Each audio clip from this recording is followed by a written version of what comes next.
Fala galera, sejam bem-vindos à quarta aula do nosso curso completo de Raciocínio Lógico Matemático. Meu nome é Gustavo e o assunto de hoje é silogismos. Eu estou com o material já aqui na minha mão, caso você não o tenha, acesse meu site gustavobussolotti.com.br, faça a inscrição no curso completo de Raciocínio Lógico Matemático e você também terá acesso aí aos materiais em PDF e às videoaulas. Eu lembro a você que o curso é completamente gratuito, então você não precisará pagar nada para ter acesso aos materiais e às videoaulas. Vamos começar então? De cara, a gente tem uma questãozinha aí da Fundação Carlos Chagas, na Cefaz do Pernambuco, como uma questão desafio. Faça o seguinte, pause o vídeo, tente resolvê-la e aí depois você retorna. É só para julgar como que está o seu nível de conhecimento nessa parte que nós iremos estudar. Em seguida, a gente tem a definição de silogismos, que nos diz o seguinte: pode ser definido como um raciocínio dedutivo formado a partir de duas ou mais premissas, que resultará em uma inferência. Aí a gente tem um exemplo. Todos os homens são mortais, é a nossa primeira premissa. Os brasileiros são homens, é a nossa segunda premissa. E os brasileiros são mortais, é a nossa inferência. Inferência também é a nossa conclusão. E essa conclusão só foi possível a partir das premissas. Se a gente seguir aí no material, está dizendo que essa argumentação ela é sempre válida. Pensa o seguinte, todos os homens são mortais, os brasileiros são homens, logicamente, todos os brasileiros são mortais. Então isso daqui a gente consegue ter 100% de certeza que sempre dará certo. Agora, um raciocínio dessa forma é sempre correto? Em seguida, possui um segundo exemplo que vai mostrar para a gente que isso nem sempre é verdade. Por exemplo, primeira premissa, meu primeiro irmão é palmeirense. Premissa 2, meu segundo irmão é palmeirense. Premissa 3, meu terceiro irmão é palmeirense. A nossa inferência, todos os meus irmãos são palmeirenses. Pense da seguinte forma, meu primeiro irmão é palmeirense, meu segundo irmão também é palmeirense, meu terceiro irmão também é palmeirense. Disso, eu posso concluir que todos os meus irmãos são palmeirenses? Bom, se eu tiver 20 irmãos e um for corintiano, já furou a nossa conclusão. Isso é o mesmo que a gente pensar da seguinte forma. Eu vou dizer então que ontem choveu.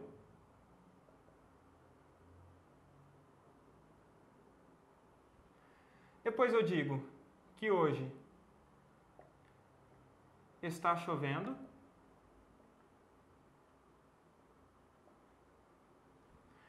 E eu chego então à conclusão que amanhã choverá.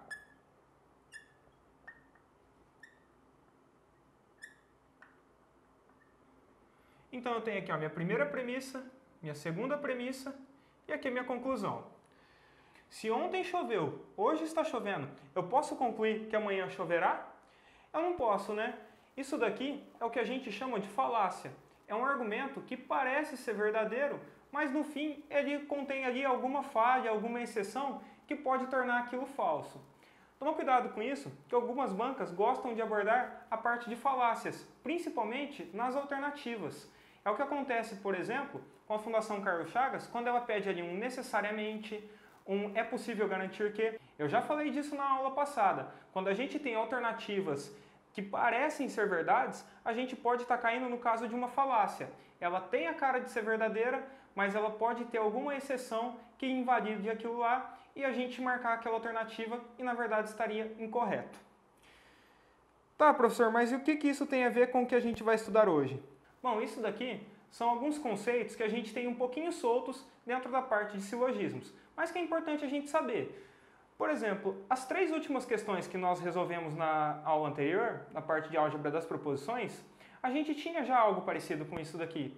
Eu continha lá 4 ou 5 afirmações, uma última afirmação dizendo alguma coisa, e a partir daquilo lá eu ia chegando que a de cima estava incorreta, que tal proposição era falsa, eu tinha que chegar que outra era verdadeira para tornar aquele argumento válido.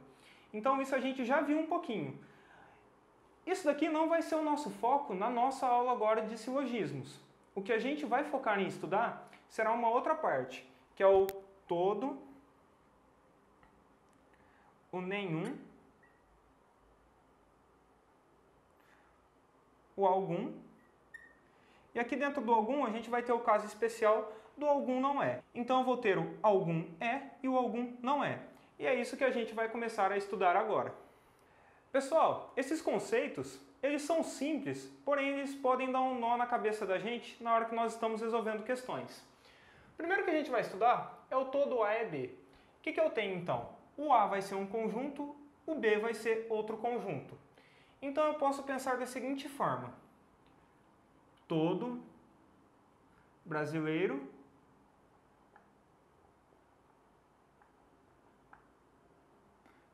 é feliz. Então, uma frase bem bonitinha, dizendo que todo brasileiro é feliz. O que eu tenho aqui? Eu possuo dois grupos. Eu tenho o grupo dos brasileiros e tenho o grupo de quem é feliz. Se nós formos fazer uma representação gráfica disso daqui, nós sabemos que temos um conjunto, temos outro conjunto. Como que a gente representa conjuntos? Com os famosos diagramas de Venn. Então, eu vou ter assim, ó, um conjunto A, aqui onde A vai ser os brasileiros,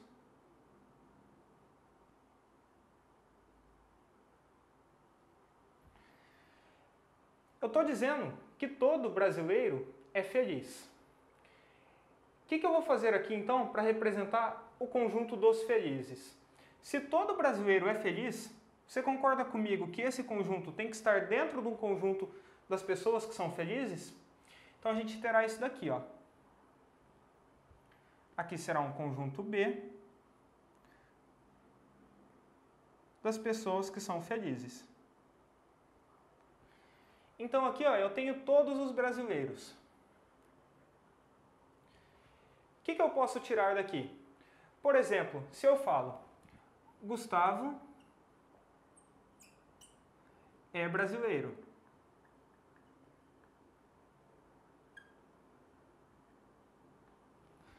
Se eu falo que o Gustavo é brasileiro, e eu sei que todos os brasileiros são felizes, o Gustavo é um elemento que está aqui dentro do conjunto A. Se ele está aqui dentro do conjunto A, ele também está dentro do conjunto B. Então eu posso inferir daqui, com certeza, que Gustavo é feliz. Então eu posso colocar aqui, ó, Gustavo é feliz. Agora vamos supor que eu adicione um não aqui, ó. O Gustavo não é brasileiro. Então o Gustavo não estará dentro desse conjunto. E eu posso fazer alguma inferência dizendo que o Gustavo não é feliz? Repare bem que eu não posso, porque é o seguinte, eu posso ter o Gustavo como um elemento aqui, ele continua dentro do grupo dos felizes, mas não dentro do grupo dos brasileiros, ou então ele pode estar aqui, que é o grupo das pessoas tristes. A gente tem um grupo de pessoas felizes e o que não está dentro dos felizes é o que sobra, são, por exemplo, as pessoas tristes. Então, se eu tiver que Gustavo não é brasileiro, eu não posso inferir que o Gustavo não é feliz. Pessoal, em sequência, a gente tem então o algum A é B. Novamente, eu vou representar o A por um conjunto e o B por outro conjunto. E eu vou ter algo parecido com isso daqui. Algum brasileiro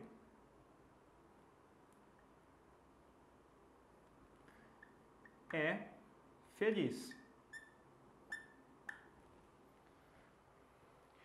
Aqui agora a gente mudou. Antes a gente tinha que todos os brasileiros eram felizes. Agora a gente tem que algum brasileiro é feliz.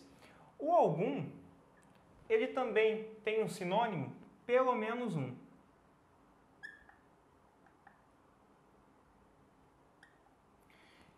Isso daqui, ó, são sinônimos. Pode ser que você encontre na sua prova o pelo menos um. Quando você estiver diante do pelo menos um, você sabe que você está diante do algum. Como que a gente teria uma representação gráfica? Novamente, eu tenho aqui o conjunto A, que são os brasileiros.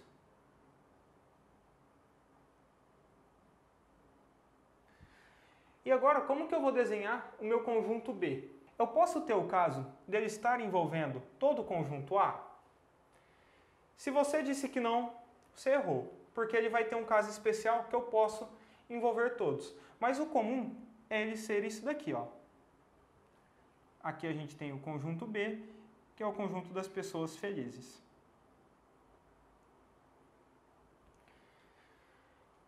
Isso garante para mim a existência de pelo menos um elemento aqui na intersecção dos conjuntos. Então, repare, eu tenho algum A que é B. Então, eu tenho algum brasileiro que é feliz. Pode ser 2?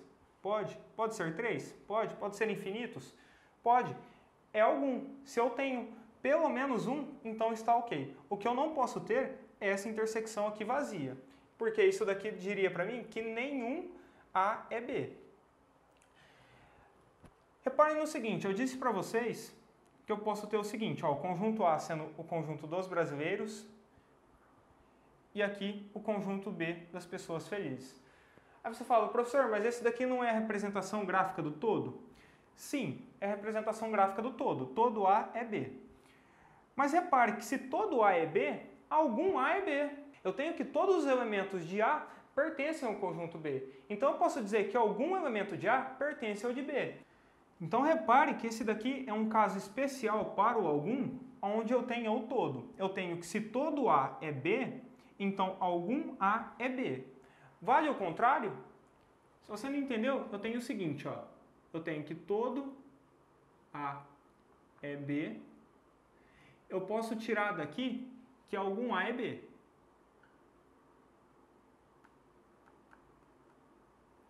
Agora, vale a volta eu dizer isso daqui, ó. Algum A é B. Então eu posso concluir que todo A é B. Eu posso fazer essa volta? Não posso, né? Fica ligado, eu posso partir daqui, ó, que o todo A é B e chegar em que algum A é B, mas eu não posso sair de algum A é B e chegar que todo A é B. Mas calma, não se desespera. Isso daqui é somente um caso especial para o todo e o algum, uma relação que existe aí entre o todo e o algum. Então nós vimos aqui o algum A é B, onde eu tenho a representação sendo aqui essa intersecção. E se eu mudo? Se eu coloco aqui, ó, o algum brasileiro não é feliz. Isso daqui não é a mesma coisa de eu dizer que pelo menos um brasileiro não é feliz? Sim, então eu vou ter o grupo dos brasileiros. Imagine lá, eu tenho um grupo de 50 pessoas e essas 50 pessoas representam um grupo de todos os brasileiros. Todos os brasileiros estão ali naquele grupo. Eu estou dizendo, garantindo a existência de pelo menos um elemento daquele grupo que não está no grupo dos felizes. A nossa representação gráfica para o algum não é, vai ficar assim, ó. Eu vou ter o grupo A dos brasileiros, vou ter o grupo B, que é o grupo dos felizes. Eu estou dizendo que eu tenho algum brasileiro que não é feliz. Então esse cara estará em quem? Vai estar aqui desse lado? Não, ele não pode estar aqui, porque senão ele estará no grupo dos felizes. Ele pode estar na intersecção? Também não, porque ele continuará fazendo parte do grupo dos felizes. Então ele vai estar aqui, vai estar aqui, vai estar aqui, de tal forma com que eu tenha essa representação aqui, ó. Essa é a representação do algum não é, e aqui é a representação do algum é. Então nós vimos aqui o algum A é B e o algum A não é B. Vamos partir agora para o nenhum. Pessoal, agora então, a gente tem aqui, ó, a nossa última palavra-chave, que é o nenhum. Eu vou ter aqui nenhum brasileiro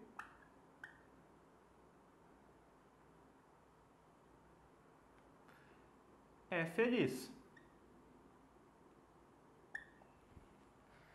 Dizer que nenhum brasileiro é a mesma coisa. Pegar um conjunto dos brasileiros, nosso conjunto A, aqui é o conjunto dos brasileiros,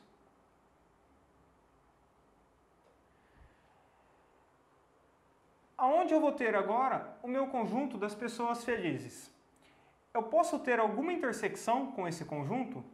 Pensa bem, se o conjunto das pessoas felizes passar por uma intersecção aqui, eu vou ter uma pessoa que é brasileira e que é feliz. Mas eu acabei de dizer que nenhum brasileiro é feliz. Então, o nosso conjunto das pessoas felizes vai ficar aqui, ó, sem intersecção nenhuma.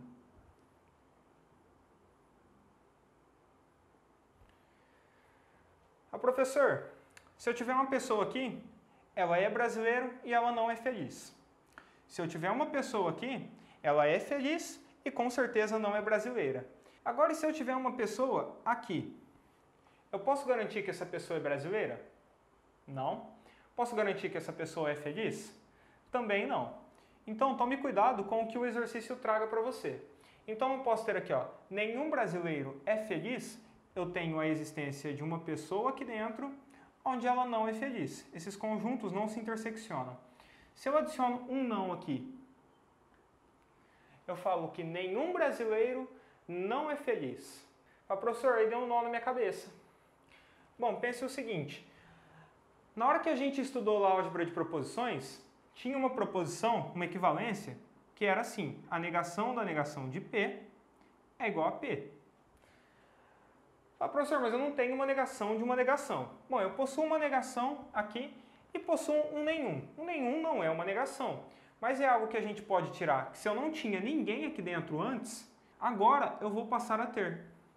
Então a gente vai garantir a existência de pelo menos um brasileiro que seja feliz. E esse conjunto aqui, ó, irá se interseccionar. Então essa pessoa estará aqui. O que eu fiz aqui? Eu fiz uma negação.